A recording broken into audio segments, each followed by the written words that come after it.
Rogers, you know I'm good with any of them. And today I have a little bit of a treat for you guys. I was sent a document from 1915. It is from the West Virginia Cabell County Board of Education, and it says 1915 Rules for Teachers.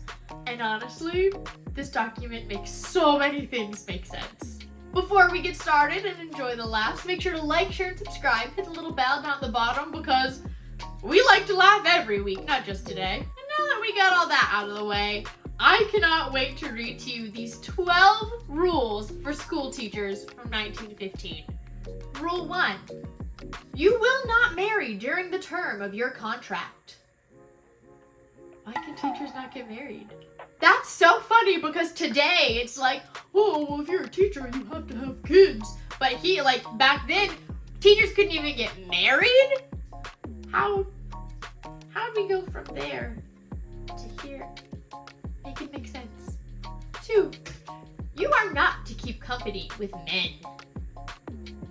Are there no male teachers in 1915? Is that not a thing? You must be home between the hours of 8 p.m. and 6 a.m. unless attending school functions. So they're not allowed to have a life? Are they not allowed to hang out with friends? They can be 20-something, 30-something years old and they still have a curfew at 8 p.m.? Who would want to be a teacher? You may not loiter downtown in ice cream stores. Oh, not the ice cream. Anything but the ice cream. Why? That's so specific. You may not go to ice cream stores. Why not? Are they not allowed to eat dairy? I don't understand where the ice cream store comes into play here. Why is that significant? They didn't say anything about bars. They didn't say anything about ice cream stores? Really? That's the hill we're gonna die on? Okay.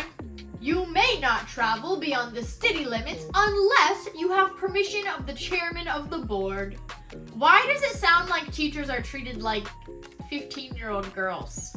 You must have parent permission to leave city lines. Why? What if they have family that lives in the town over? They can't go visit unless they get parent permission. Sorry, school board permission. Why are you treating them like a child? No other profession is gonna have rules like that. That is so weird. You may not ride in a carriage or automobile with any man unless he is your father or brother.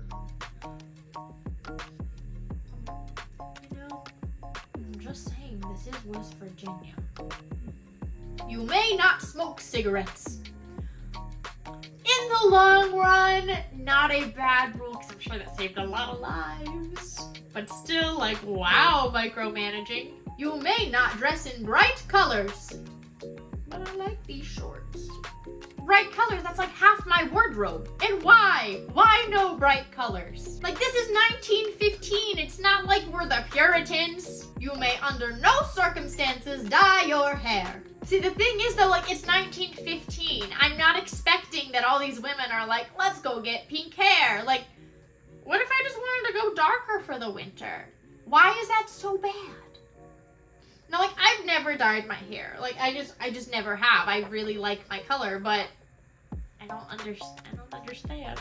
I mean, even today, I know fabulous teachers with blue and green hair. I'm not saying just because you have vibrant colored hair that you're not a good teacher. I'm just saying that back then, that wasn't as common. So, I know that right here, they're talking about going blonde or going darker.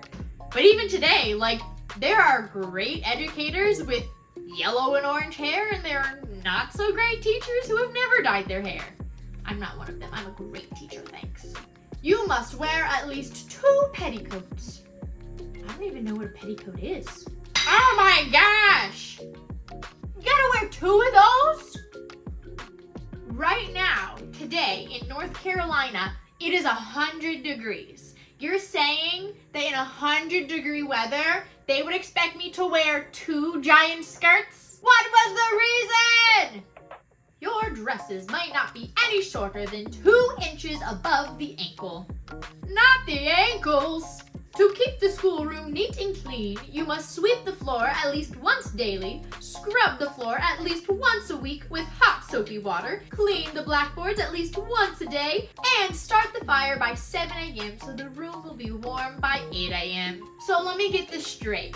You want teachers to eat, breathe, and just be teaching. Well, it's about right to what it is today. But it's so interesting because, like, on one hand, we have different ideas now of teachers must also be moms and things like that. And I also know lots of parents that are like, it should be fun and colorful in a classroom and blah, blah, blah, blah. But then all of the rules about teachers can't have lives, like, you all still want to keep those, right? Now I'm understanding where this idea of teachers have lives outside of school, I'm seeing where that comes from. It's people who can't get out of 1915.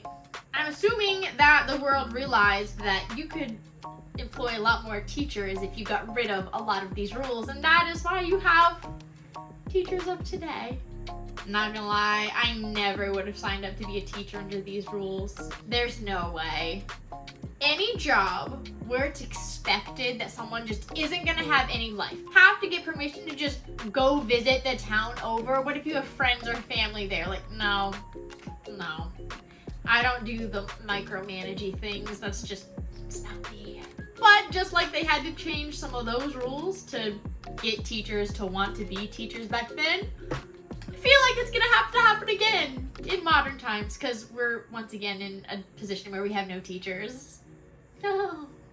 That's so interesting. I'm really interested to know what rules teachers have today that in another 100 years people will read and be like, wow, that was so ridiculous. Probably like expecting teachers to check email at midnight. But anyways, these were 12 rules for teachers in 1915. Thank you so much if you're one of the many people who sent that to me. I loved it. If you find anything else that you want to send to me because you think I'll enjoy it or you think our community will enjoy it, please send it over. I love reading those things. I love sharing them with you and can't wait to see what we get for next time. I love you guys. Mwah. Bye, my lovelies.